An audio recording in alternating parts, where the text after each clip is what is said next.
ভারী বৃষ্টিপাতের সম্ভাবনা বেশি রয়েছে আগামীকাল দক্ষিণ চব্বিশ পরগনা, হাওড়া, হুগলি আর পশ্চিম মেদিনীপুর, বাঁকুড়া, পশ্চিম বর্ধমান এইসব জেলার মধ্যে। তারপরের দিনেও দক্ষিণবঙ্গে আমাদের সব জায়গাতেই হালকা থেকে মাঝারি বৃষ্টিপাত, বীরভূম, মুর্শিদাবাদ, নদিয়া জেলাতে এক জায়গায় ভারী বৃষ্টিপাত হতে পারে।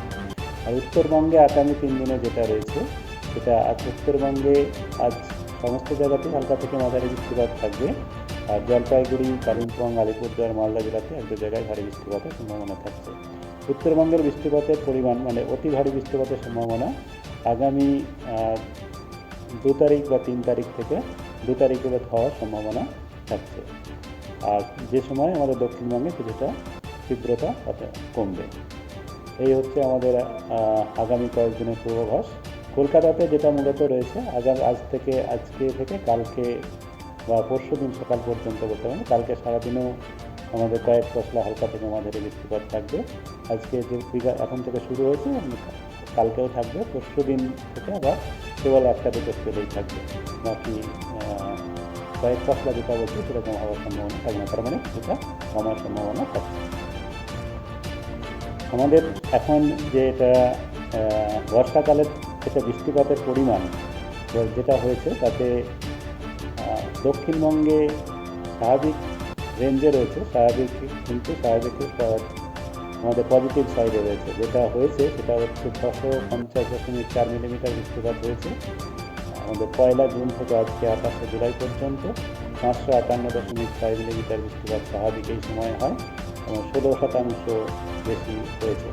কিন্তু উত্তরবঙ্গে আমাদের বৃষ্টিপাতের পরিমাণ এবারে কম রয়েছে। বর্ষাকালের টোটাল যেটা বৃষ্টিপাত হয়েছে সেটা হচ্ছে 694.4 মিলিমিটার। এখানে আসলে আমাদের স্বাভাবিক বৃষ্টিপাতের পরিমাণও বেশি থাকে উত্তরবঙ্গে, মূলত উপরের 5টা জেলায়, যেগুলিতে সর্বত্রই প্রায় স্বাভাবিকের থেকে কম বৃষ্টিপাত হয়েছে। স্বাভাবিক যেটা হয়, যেটা আমি বললাম, যেটা হয়েছে 694.4 আর স্বাভাবিক হয় 989.7 মিলিমিটার। এখানে 30% কম আছে, তার মানে আমাদের ঘাটতি রয়েছে। এটা ঘাটতি ক্যাটাগরির মধ্যেও পড়ে। জেলা ওয়াইজ যদি আমরা দেখি দক্ষিণবঙ্গের বাঁকুড়া, পুরুলিয়াতে সর্বাধিক বৃষ্টিপাত হয়েছে। এখানে লার্জ এক্সেস ক্যাটাগরিতে আছে, মানে 60%-এরও বেশি স্বাভাবিকের থেকে বেশি হয়েছে। আর কয়েকটা জেলাতে স্বাভাবিকের থেকে বেশি, মানে 20%-এর বেশি, 20 থেকে 60% বেশি। সেটা হচ্ছে ইস্ট বর্ধমান, পূর্ব বর্ধমান, নর্থ চব্বিশ পরগনা, কলকাতা, হাওড়া। কলকাতাতে যেটা হয়েছে জুলাইতেই হয়েছে, তো কলকাতাতে দিনে বৃষ্টিপাতের পরিমাণ কমই ছিল, কিন্তু জুলাইতে 3 দিন ভারী বৃষ্টিপাত হয়েছিল, যেটা আপনার 8 তারিখে যেটা রেকর্ড হয়েছিল, তারপরে 20 তারিখে, তারপরে 25 তারিখে, মানে 24 ঘন্টার যেটা রেকর্ড সেখানে ভারী বৃষ্টিপাত ছিল। তার জন্য ওই 3 দিনই আমাদের 240 মিলিমিটারের উপরে বৃষ্টিপাত হয়েছে জুলাইতে কলকাতাতে। তার জন্য কলকাতাতে এখন আমাদের এক্সেস ক্যাটাগরিতে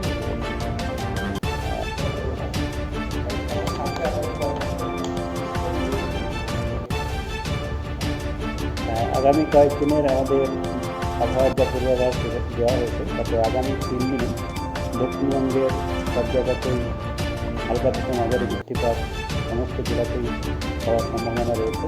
আর ভারী থেকে অতি ভারী বৃষ্টিপাতের সম্ভাবনা রয়েছে আগামী 24 ঘন্টায়। আর কাল আর পরশু ভারী বৃষ্টিপাতের কয়েকটা জেলায় সম্ভাবনা রয়েছে। এর কারণ স্বরূপ যেটা হচ্ছে, এখন আমাদের উত্তর বাংলাদেশে একটা ঘূর্ণাবর্তা রয়েছে আর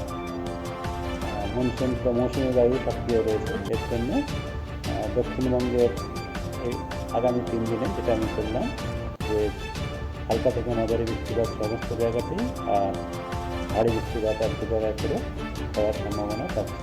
আগামী 24 ঘন্টাতে যেটা আমরা দিয়েছি তাতে পশ্চিম বর্ধমান এবং বীরভূম জেলাতে ভারী থেকে অতি ভারী বৃষ্টিপাত, পূর্ব বর্ধমান মানে মুর্শিদাবাদ, নদিয়া, হুগলি, উত্তর দক্ষিণ চব্বিশ পরগনা এইসব জেলাতে ভারী বৃষ্টিপাতের সম্ভাবনা রয়েছে এবং বাকি আশেপাশে জেলাতেও মাঝারি বৃষ্টিপাতের সম্ভাবনা থাকছে। কলকাতা তার পার্শ্ববর্তী অঞ্চলেও কয়েক পশলা বৃষ্টিপাত হালকা থেকে মাঝারি হওয়ার সম্ভাবনা রয়েছে, তার মধ্যে একটা দুটো তীব্র স্কেলের বৃষ্টিপাত, ইন্টেন্স স্কেলের বৃষ্টিপাতের সম্ভাবনা থাকছে, যেটা আজকে এখন অলরেডি হচ্ছে আমাদের এবারে 3টের খবর থেকে। এটা কিছুক্ষণ আমাদের যেটা নাও কাজ দেওয়া হয় সেটা দেওয়া হয়েছে, সেটা কন্টিনিউ করবে। তারপরে আবার হালকা বৃষ্টিপাত হবে।